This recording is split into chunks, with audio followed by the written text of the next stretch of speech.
Have you ever heard the saying that the Great Wall of China is the only man-made structure visible from space? While that's a myth, there's another, even wilder story about the wall that's been floating around the internet. It's a conspiracy theory, and it flips everything we thought we knew about this ancient wonder on its head.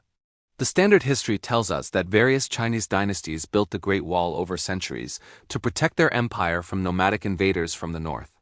Makes sense, right? A massive wall to keep people out. But this theory asks a very provocative question. What if the wall wasn't built by China at all? What if it was built by a long-lost civilization known as the Tartarian Empire? And what if its purpose wasn't to keep the Tartars out, but to keep the Chinese in? Now I know what you're thinking. That sounds completely absurd. The Tartarian Empire? It's often dismissed as a fringe theory, a historical phantom. But the proponents of this idea point to some very intriguing and admittedly puzzling pieces of evidence. Their main argument centers on the physical structure of the wall itself. Think about how a defensive wall is built. You put the fortifications, the battlements, the steep, hard-to-climb side facing your enemy. The inner side, facing your own territory, is usually less fortified, with stairs and ramps for your own troops to get up and down easily. Here's where it gets weird. According to this theory, if you look at many old photographs and illustrations of the Great Wall, the main defensive features seem to be facing the wrong way. The steep, imposing side, the side designed to repel attackers, is often depicted facing south, towards China. The gentler slope, with easier access, allegedly faces north, towards the lands of the so-called Tartarian Empire. The watchtowers and arrow slits, known as crenellations, also appear to be oriented primarily towards the south. If the Chinese built the wall to defend against northern invaders, why would they build it as if they were defending against an attack from their own heartland? It's a bit like building a fence around your yard but putting the pointy side facing your own house. It just doesn't add up, does it? This is the cornerstone of the Tartarian Great Wall theory. It suggests that the historical narrative has been deliberately twisted. The victors, in this case, the Chinese dynasties that eventually rose to power, supposedly rewrote history to claim this colossal architectural achievement as their own. They took credit for a structure that was originally built to contain them. So who were these mysterious Tartars? The theory paints a picture of a vast, advanced global empire, stretching across Asia and even into the Americas. This wasn't just a group of nomadic tribes. This was a sophisticated civilization with incredible technology and architectural prowess, capable of constructing something as monumental as the Great Wall. They were supposedly the true master builders of the ancient world. The maps are a huge part of this.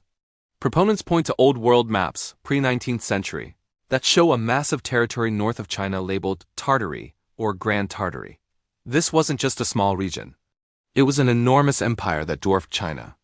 On these maps, the Great Wall is often shown as the border between China and Tartary. The theory goes that this Tartarian Empire was so powerful and advanced that it has been systematically erased from our official history books. Why? Well, the reasons vary. Some say it was a global conspiracy by later powers to hide the existence of this previous world-spanning civilization. Others suggest a cataclysmic event, maybe a mud flood or some other disaster, wiped out the Tartarian civilization, and the survivors who came after simply rewrote the past. Let's dig a little deeper into the physical evidence, or at least the interpretation of it.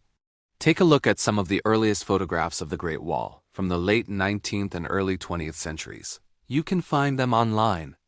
The theorists will tell you to pay close attention to the details. Look at the placement of the forts and the direction of the stairways. They argue that in many sections, particularly the older, more dilapidated parts, the fortifications are undeniably facing south.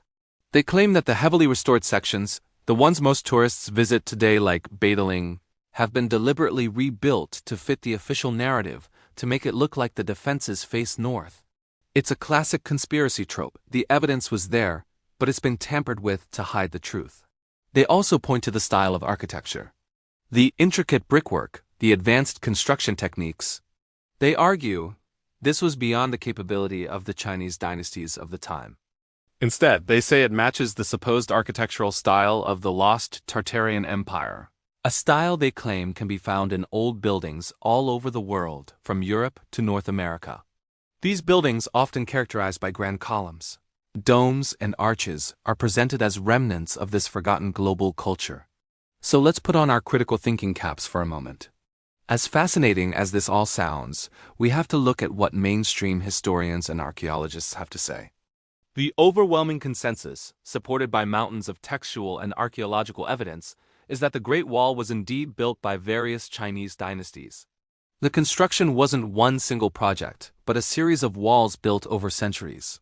Starting as early as the 7th century BC, the most famous sections, the ones we see today, were largely built during the Ming dynasty from the 14th to the 17th century. What about the wrong way facing fortifications? Historians have a pretty straightforward explanation for that. The wall wasn't a single, simple line. It was a complex defense system. It had inner and outer walls, passes, and fortresses. In mountainous terrain, the wall followed the natural contours of the land. Sometimes a ridge might loop back on itself, or a fortress might be designed to defend against enemies who had breached an outer section of the wall. In those cases, fortifications might indeed face south to deal with an enemy that had already crossed the primary defensive line. It was a defense in-depth strategy. An enemy that got past one part of the wall would then find themselves facing another fortified section. It's not about facing north or south. It's about controlling the terrain and creating choke points. And what about the term Tartary on old maps? Historians explain that this was a general, often vague term used by Europeans for a vast, poorly understood region of Central and Northern Asia. It wasn't the name of a single unified empire. It was a catch-all term for the lands inhabited by various nomadic groups, including the Mongols and Turkic peoples. These were the very groups the Great Wall was built to defend against. So the maps actually support the mainstream historical view. They don't contradict it. The wall is exactly where you'd expect it to be, on the border of China and the lands of the Tartars. The idea of a technologically advanced, worldwide Tartarian Empire that was erased from history is, for mainstream scholars, pure fantasy. There is simply no credible archaeological or written evidence to support the existence of such a civilization. The architectural similarities pointed out by theorists are often explained by the global spread of architectural styles, like neoclassicism, rather than a single, ancient supercivilization. So we're left with two very different stories. On one hand, we have the official history, a story of Chinese dynasties building a wall over centuries to protect their homeland from northern invaders. This story is backed by extensive written records, archaeological digs, and the consensus of experts worldwide.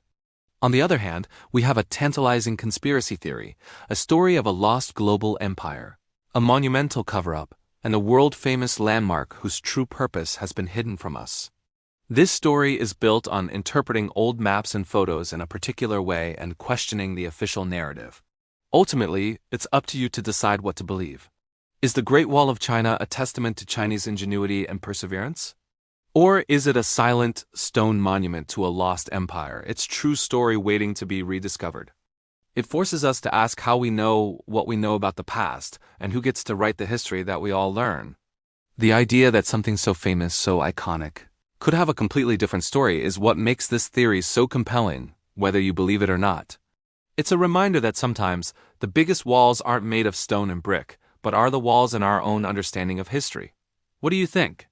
Is this all just a fun internet fantasy, or could there be a kernel of truth hidden in the stones of the Great Wall? Let me know your thoughts in the comments below. Thanks for watching, and if you enjoyed this dive into the strange and mysterious, don't forget to like and subscribe for more. See you next time.